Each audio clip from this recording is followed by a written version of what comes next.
friends, so it seems like there are more superhero movies coming out now. I feel like we were kind of on an unofficial or official hiatus from superhero movies for a while, but now we're getting more of them. And every time there's a new series of superhero movie or action movie, there is some discussion on videos and articles and just media about how these lead actors and actresses got their physiques, how they trained, how they ate. And even outside of acting and celebrities, we do see some rich people, famous people, and even some very busy people who are looking fit and muscular. And we know they have money, but how do they find the time, especially when it isn't part of their job? And I feel like there's a common response to this. Not everyone thinks this, and I find it interesting, but I feel like there's a common response where I could do that too if I had money and I had the time. And my thought on that is money definitely is an advantage for a lot of things, including for fitness. I really wouldn't want to argue otherwise, especially for things like gym equipment, and more notably perhaps, what we can afford to eat. Getting access to high quality foods can really help, and sometimes this really isn't that cheap. And that's not even getting into things like TRT and other medical things. Kind of out of my world. But the good news is that even if there is a money barrier for fitness for some people in some places, it really is getting vastly a lot smaller and will probably continue to get smaller over time. So we know with calisthenics that we can get healthy, fit, and strong with just our body. It doesn't mean that I dislike the gym. It doesn't mean there aren't advantages to sometimes very expensive machines, but we're able to get healthy, fit, and strong with just our body. Plus eating well and sleeping well. It's just good to know that we have that attached to us. A bigger factor, however, might be time.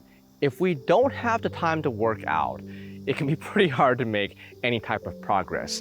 And I want to respond to this because I know there's usually an expression of doubt from people who work very hard. And I understand that as well, where no, you do have time to work out, you do have energy to work out, you just don't want to. And I understand that. Sometimes I do have to push past my inner pig dog where I don't want to work. And I'm like, I don't really feel in the mood that day, or I didn't sleep very well. But there are some seasons in our lives where we do have dramatically less time, usually energy too, for working out, or really any of our other side pursuits and hobbies that aren't directly connected to usually staying alive or keeping our job or trying to move forward in life. Just real quick, I feel like the disconnect isn't always that we don't have 10 free minutes at some point in our day, because most of us do.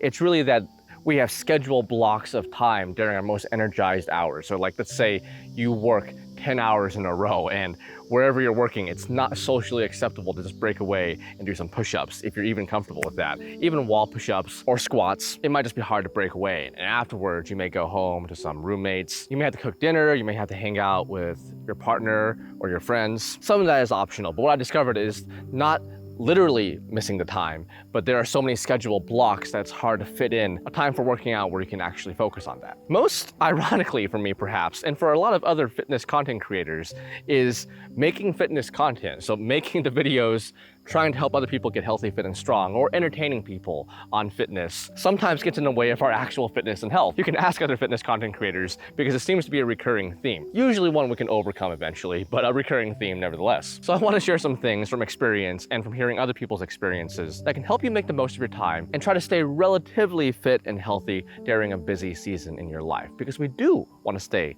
fit. There's lots of long-term benefits to exercise, and if we ignore it for a long while, it could be sad times.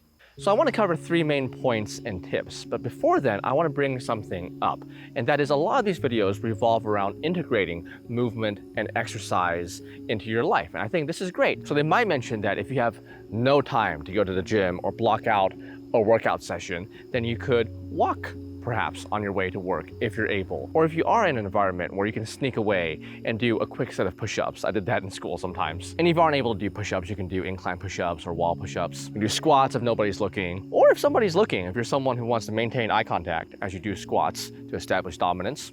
It's always an option. You can hang with your hands from a bar, do some stretches. Things like that are great, but I tend to think that as we want to develop on our fitness, if and when it becomes a bigger hobby, it's kind of like practicing anything else. If you want to practice piano or guitar or learn a language, small micro sessions like that will help. It's better than nothing. But over time, I feel like people, when possible, want to carve out a block where they can focus, and that's a good way for them to actually progress. So if and when you're able to block out 15, 20, maybe 30 minutes specific for exercise, I would encourage you to do so because it can really help. And the first thing I want to bring up is to try short, intense workouts.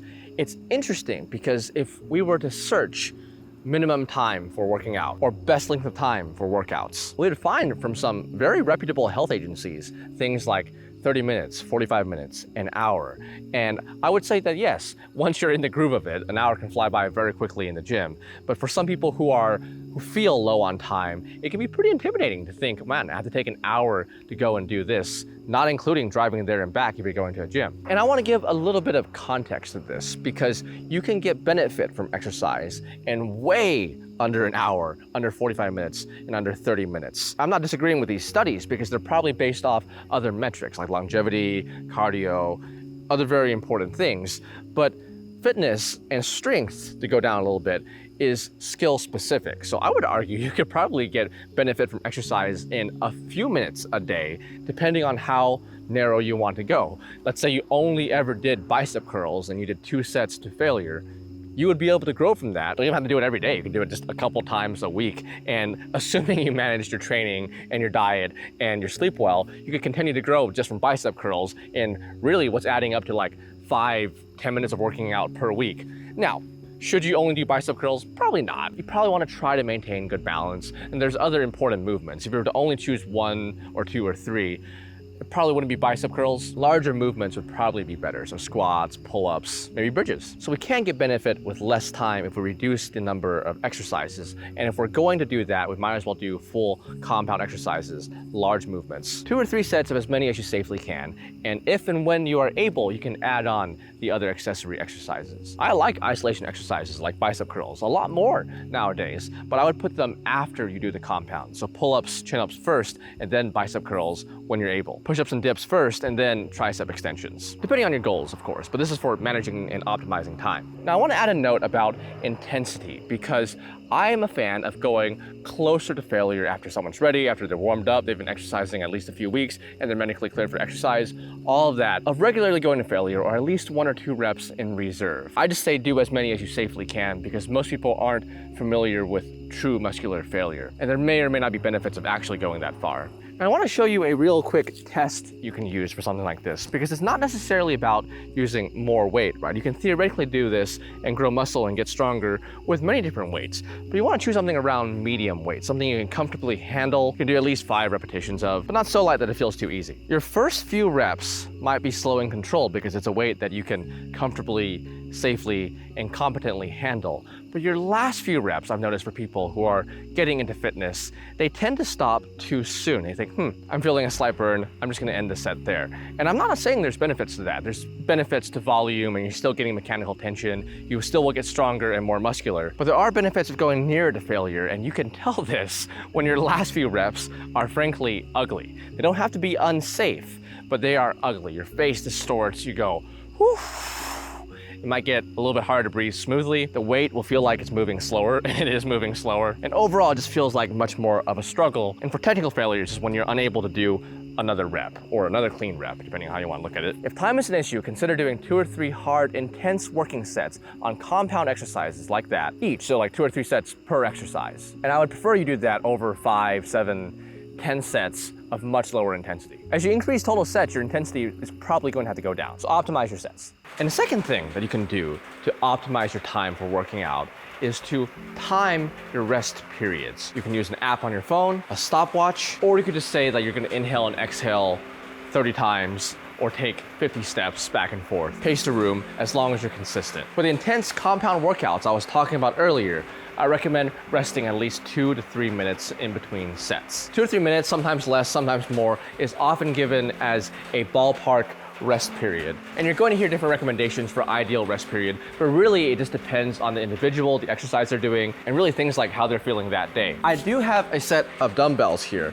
By the way, I moved under this pavilion because it started raining. I hope it's okay. But I was gonna do a segment on isometrics and how it can be an efficient form of training. And you may have seen me use isometrics on the IsoMax, a device I use in some videos. But as I was scripting this video and planning it out, I realized not that many people will reasonably incorporate isometrics. I was gonna go into like time under tension and Sherrington's law of irradiation, things like that. But regardless of isometrics or regular dynamic exercise, I notice a lot of people on their rest times, they just play around on their phone. I don't mean to make it sound bad. I've done that. Very fit people I know have done that. Business people have done that. You can check messages. Sometimes you're doing important business between sets. Other times you're just checking social media. But either way, it is easy to get lost. So as soon as you finish your set a timer for say 3 minutes. And when that's done, and as soon as it starts beeping, hit pause and start your next set. This can really help keep you efficient. So your workout actually is 15, 20 minutes and you get used to that. And you know you can do it in 15 minutes rather than 30 minutes, 45 minutes, an hour, where honestly like 30, 40 minutes of that is resting.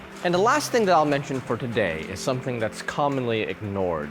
But that might be on me for not properly explaining it, or I feel like sometimes it's misunderstood. But you notice how I've mentioned mostly exercise-related things. But as we know, fitness doesn't exist in a vacuum. Our diet, what we eat, what we drink, will matter towards our fitness and health goals. Our fitness and health in general, even if we have no goals. I guess the goal would just be to maintain, in that case. Our sleep is really important. Both quantity, hours slept, and quality, how well you're sleeping. Our rest times, which isn't always sleep, are also important. Our mood is important. So there are a lot of different sides to our health. And I want to say that if you're watching this video and you feel overwhelmed by the information, or you think, Hampton, that's nice, you might not be upset with me, but you're like, man, I really wish I could follow that, but some of this doesn't apply to me. I've been really stressed. I don't feel motivated to work out. And I'm tired of hearing people say that motivation doesn't matter, only discipline does. I feel like I'm trying to be disciplined, but I can't get into the workout. I really only have like 3 free hours a day, and I don't have the energy to put 20, 30 minutes into that. If that's what you are feeling, I did an entire video on this a while ago. But in my experience, if that's how you're feeling, if you're not in the zone to apply any of these things because you're too overwhelmed and exhausted, my experience with that is if and when you are able to build a foundation for long-term change, first, take a few days to get better rest, try to eat better, and try to reduce the amount of stress that you have. I have been down this cycle before where it feels like I have no time for anything. Sometimes I really don't have time for the things that are really important to me. And I'm stressed and I'm feeling burnout. I understand that it's a luxury to be able to take a break from that sometimes. And a lot of people, probably most of us, will face some time in our lives where we're unable to take a break from that really. But when I'm trying to focus on many things at once, I'm trying to sleep better, I'm trying to be less stressed, and I'm trying to exercise enough, but I'm failing at all of these things, I really try to take a few days just to focus on the foundation, which is trying to get better rest, trying to get better food, and trying to get better exercise eventually. All those things are connected. Better sleep will help you exercise more. Regularly exercising and regularly not being too stressed can help you stay away from junk food if that's what you want. When we're more stressed and when we're exhausted, that's usually when we want to eat whatever. I know some of you are trying to avoid that. Start with what you can, but setting up your day to where instead of going to the gym that day, maybe wind down and try to get an earlier night, get some sleep. That will help your mood and that will help what you're eating. And all of that may help you apply these changes to your fitness routine. That's all I have for now. Looks like it's still raining. Thank you so much for watching. If you want a fitness routine that fits into your time, the Hybrid Fitness Routine is a free fitness routine on our website. It has many different exercises that you can start from many different fitness levels, so we do our best to meet you where you are. There's a book version of that if you like books, and there's a fitness app in beta if you prefer apps, and currently free support from certified personal trainers on this website. There are many different routines that can work, but if you want that, it's there for you. Have a wonderful, beautiful day.